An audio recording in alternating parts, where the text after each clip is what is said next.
अहिल्यानगर कर्मचारी सभासद यांची कामधेनू असलेल्या अहमदनगर जिल्हा माध्यमिक शिक्षक सहकारी सोसायटीची 82वी वार्षिक सर्वसाधारण सभा रविवारी शांततेत पार पडली। कर्मचारी सभासद यांची कामधेनू असलेल्या अहिल्यानगर जिल्हा माध्यमिक शिक्षक सहकारी सोसायटीची 82वी वार्षिक सर्वसाधारण सभा रविवारी शांततेत पार पडली।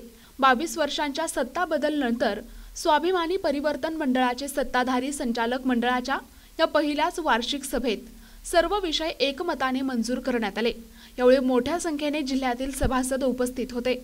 बुरुडगाव रोड येथील नक्षत्र लॉनमध्ये सोसायटीचे चेअरमन आप्पासाहेब शिंदे यांच्या अध्यक्षतेखाली वार्षिक सर्वसाधारण सभा पार पडली। यावेळी संस्थेचे व्हाईस चेअरमन अर्जुन वाळके, संचालक बाबासाहेब बोडखे, महेंद्र हिंगे, सुनील दानवे, उमेश गुंजाळ, राजेंद्र कोतकर, सुधीर कानवडे, संभाजी गाडे, किशोर धुमाळ, आप्पासाहेब जगताप, बालाजी गायकवाड, छबू फुंदे, रावसाहेब रक्टे, शिवाजी लवांडे, बाजीराव अनभुले, अतुल कोताडे, विजय पठारे, सूरज घाटविसावे, वर्षा खिलारी, वैशाली दारकुंडे, उद्धव सोनवणे, सचिन जाधव, सोसायटीचे सचिव स्वप्नील इथापे आदींसह सोसायटीचे चेअरमन, व्हाईस चेअरमन आणि संचालक उपस्थित होते। या प्रसंगी माजी संचालक बाळासाहेब राजळे, सुरेश मिसाळ, ज्ञानेश्वर काळे, बाळासाहेब सोनवणे, कल्याण ठोंबरे, सत्यवान थोरे आदी उपस्थित होते। कार्यक्रमाचे सूत्रसंचालन सुधीर कानवडे यांनी केले। वार्षिक सर्वसाधारण सभा ही अतिशय खेळीमेळीच्या वातावरणामध्ये, आनंदाच्या वातावरणामध्ये पार पडली। याच्यामध्ये कारण असं आहे की सर्व सभासद उत्स्फूर्तपणे आले होते आणि सभासदांना निश्चित 21-0 केल्यामुळे प्रश्न हा जास्त नव्हता, जो लाभांशाचा प्रश्न होता। ज्यावेळेस सभासदांना कळलं की उत्तम जिंदगी ही करावीच लागते, त्यावेळेस मात्र सभासदांनी त्या ठिकाणी आम्हाला पाठिंबा दिला आणि हे उत्साहाने आज जिल्हाभरातून सभासद आलेले आहेत। निश्चित भविष्य काळात सुद्धा जेवढ्या मिटिंगा होत्या त्या मिटिंगामध्ये कदापिही गोंधळ होणार नाही आणि भविष्य काळात अशाच शांततेने सगळ्या सभा होतील। काही जणांनी काही बातम्या पसरवल्या होत्या की आम्ही सभेत येणार नाही, परंतु त्या बातम्यामुळे आज जिल्हाभरातून जास्त सभासद आले। विशेष सांगायचं म्हणजे महिला जास्त आल्या। महिला कधी सभेला येत नव्हत्या, यावेळेस महिलासुद्धा या ठिकाणी सभेला आल्या आणि सगळ्या सभासदांनी प्रश्न उत्तर विचारले आणि सगळ्या जो ठराव आहे ते आज मंजूर करून घेतले। जिल्ह्यात जवळपास लाभांश आणि उत्तम जिंदगी यात 1 महिन्यापासून सभासदांमध्ये चालू होतं, त्याच्याबद्दल काय आहे? जिल्ह्यामध्ये उत्तम जिंदगी आणि लाभांशाची चर्चा चालू होती। तर ही उत्तम जिंदगी जे पत्र आले आहे ते मागील संचालक मंडळाच्या काळातच आलं। काही मंडळी सांगतात की 5 टप्प्यात का केलं नाही। आमचा त्यांना असा सवाल होता की मागच्या वर्षी आपण का नाही एखादा कोटी केलं, तर ते करणं गरजेचंच होतं। सीएला विचारलं, बाकीच्या सगळ्या संस्थेंनी केलेली आहे। तर ती उत्तम जिल्ह्यामध्ये ठेवी केल्यामुळे आम्हाला 12.5% शिशी उचलावं लागलं। त्या ठेवी गेल्यामुळे त्याचं व्याज द्यावं लागलं आणि म्हणून हा नफा कमी झाला। भविष्य काळात पुढच्या वर्षी आम्ही कर्ज मर्यादा वाढवणार आहोत, परंतु लाभांश सुद्धा वाढून देऊ। आज काय नवीन विषय काय मांडले? नाही, आज फक्त आपण जास्त नवीन विषय काय घेतले नाही। फक्त एक जो विषय आमचा होता तो मंजूर करून दिलेला आहे की जो कृतज्ञ निधी आहे तो निधी थोडा वाढवून की मागच्या वर्षी जे कृतज्ञ निधी देण्याचे बाकी आहेत आमचे शिक्षक त्यांना सुद्धा निधी देणार आणि चालू वर्षी 420 सभासद हे निवृत्त होणार आहेत, त्यांना सुद्धा कृतज्ञ निधी आम्ही देणार आहोत। धन्यवाद।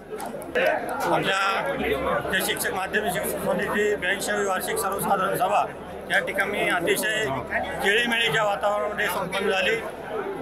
या ठिकाणी विरोधकांनी या ठिकाणी बहिष्कार टाकलेला होता, परंतु त्या बहिष्काराला कुणी न जुमानता जास्तीत जास्त हजारो संख्येनं सभासद या ठिकाणी आले आणि चांगला प्रतिसाद दिला आणि योग्य प्रश्न विचारून योग्य प्रश्नांचं निरसन या सर्व संचालक मंडळाने या ठिकाणी केलेलं आहे आणि सर्व सभासद या ठिकाणी खुश होऊन एक अतिशय चांगल्या पद्धतीनं सहकार्य करून पुढील संस्था चालवण्यासाठी सहकार्य करण्यासाठी सर्वांनी आश्वासन दिलं आहे। मी सर्वांचं या ठिकाणी धन्यवाद देतो आणि आभार मानतो। धन्यवाद।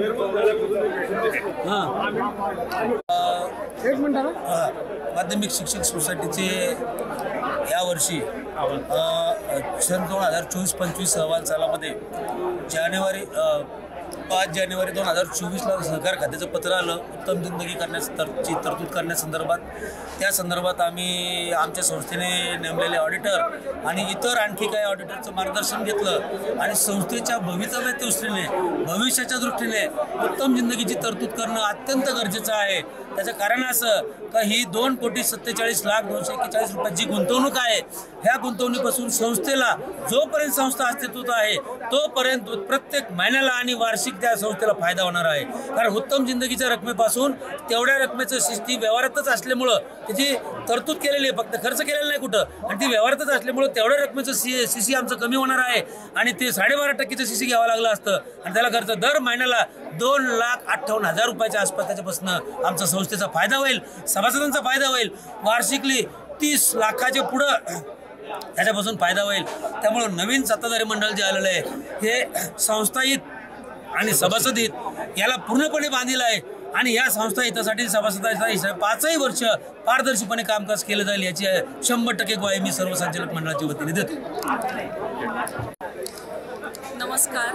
आजची ही सर्वसाधारण सभा 25 वर्षांनंतर अत्यंत खेळीमेळीच्या वातावरणात पार पडली आणि यशस्वी झाली.